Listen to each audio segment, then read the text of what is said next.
Hey qullar, bu dunyodagi xo'jayinlarga xuddi Ayso Masihga bo'ysungandek cho'nqur hurmat va chin qalb bilan bo'ysuninglar. Xo'jayinlarni xursand qilish uchun faqat ularning oldida emas, balki hamisha ularga xizmat qilinglar.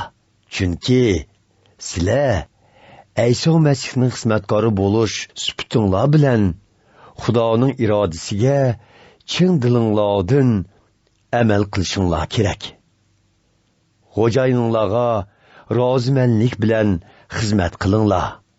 Uni odamlar uchun emas, balki Rabbimiz uchun qilgandek qilinglar. Esinglarda tutinglarki, mayli qul yoki hur bo'lsin, Rabbimiz har kimning qilgan har bir yaxshiligini qaytirdi.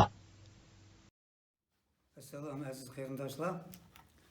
Bugungi qisqa ta'lim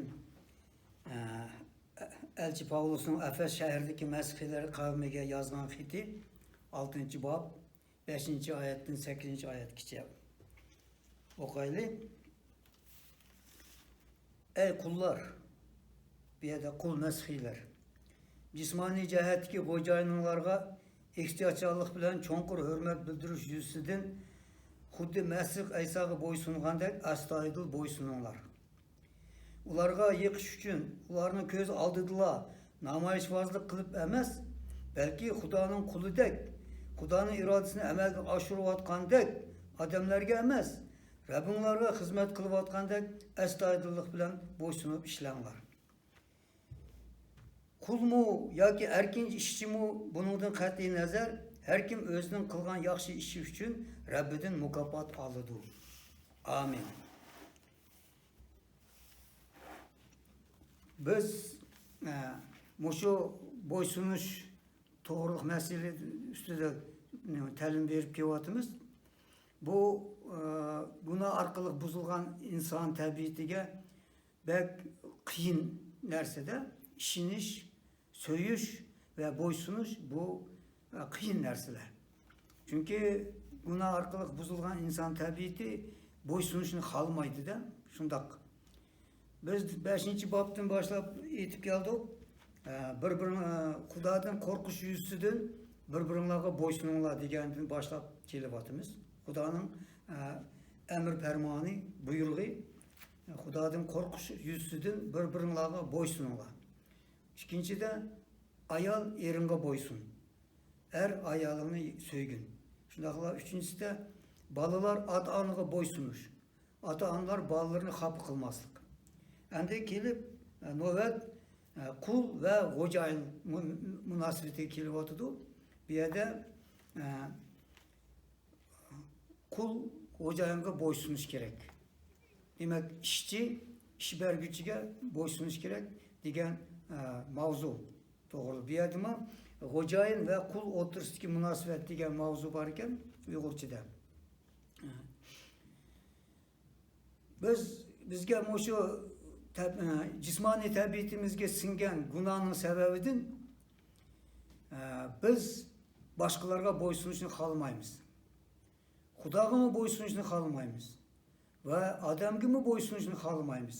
Chunki buning sababi bizning tabiatimizga singan gunohning sababidandir. Aksincha, biz boshqalarni o'zimizga bo'ysundirishni xohlaymiz. Gunohkor tabiatimiz bo'ysunishni xohlamaydi.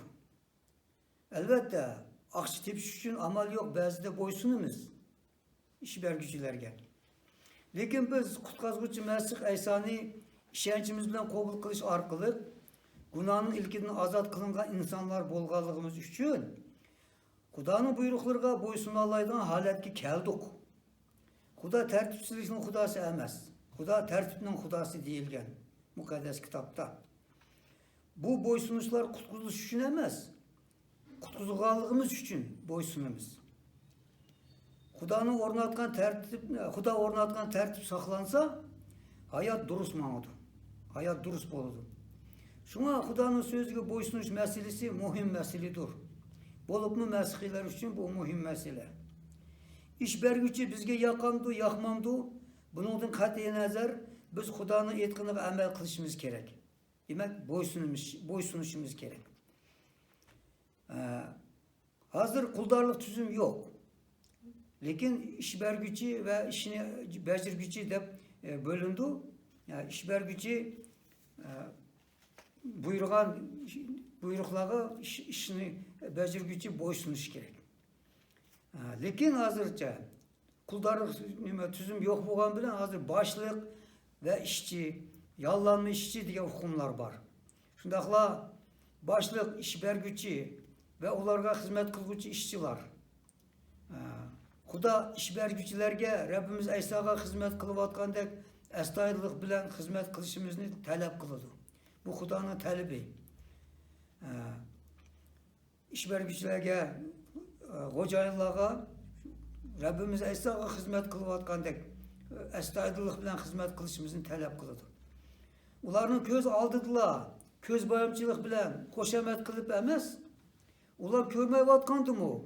Rabbi Aysoning ishini qilayotgandek chin dilimiz bilan sifatli ishlashimiz kerak. Ba'zi bir odamlar hattoki o'zining ishini chala qiladi. Hattoki o'zining ishini sifatsiz qiladi. Biz bo'lsak, Xudoning bolalari bo'lg'achqa, Xudo otimizni xursand qilish uchun uning bu so'ziga astoydil amal qilishimiz kerak. Bu dünyanın bizge iş bergücü adamları bizden Mesih ekanligimizni bilse, bizden boysunu süperlik işlişimiz arkalı biz işini vatkan Aysa Mesih'e apirin eytidi ular. Eksince bolsa biz Rabbimizin hicaletli kaldırgan bolumuz. Biz Rabbimizni söysek, onun abroy namını bu dünyada uluk kılış için süperlik işleşke tirişimiz. Rabbimiz Aysa'nın şartlık namıga Rabbimiz Aysa'nın şereflik namıga şan şeref keltiriş için iş bergüçilerge, başlıklarga kiçik beylik bilen boysunup ular bizge yüklügen iş ve vazifelerini astoydillik bilen süperlik kılaylı kıyırdaşlar.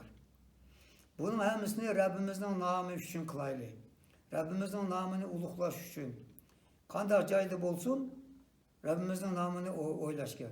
Şundakla Mesihliler cemaat yetekçilerine boysunuşunu muşu cümleden de hesaplısın. Cemaat yetekçilerine boysunuşma şunga kırdı muşu cümlege. Çünkü 8. ayette deyildi, unutmaş gerek ki bizge mukafat var. Eğer biz muşu Xudoning sözüge emel kılıp, Xudoning sözüge boysunup başlıklarga, yetekçilerge boysunup atsak, Rabbimizge boysunğandek, Rabbimiz Aysa Mesih'in işini kılıp atgandek süpetlik işlep, Rabbimiz Aysa Mesih'in namıga şan şöhret keltirsek, demek bizge Rabbimizden mukafat var ekanligini agahlandırıp atıdı. Aziz kıyındaşlar, muşu Xudoning bugünkü muşu sözüge emel kılışta bizge mukaddes ruh yerden versin. Aslında iş hakkını aldığan işçiler mecburen boysunudu iş bergüçilerge. Lakin Xudo bizim erkin halde boysunuşumuzni xalaydı. Şunun için biz muşu Xudoning sözünü kalbimizde saklaylı.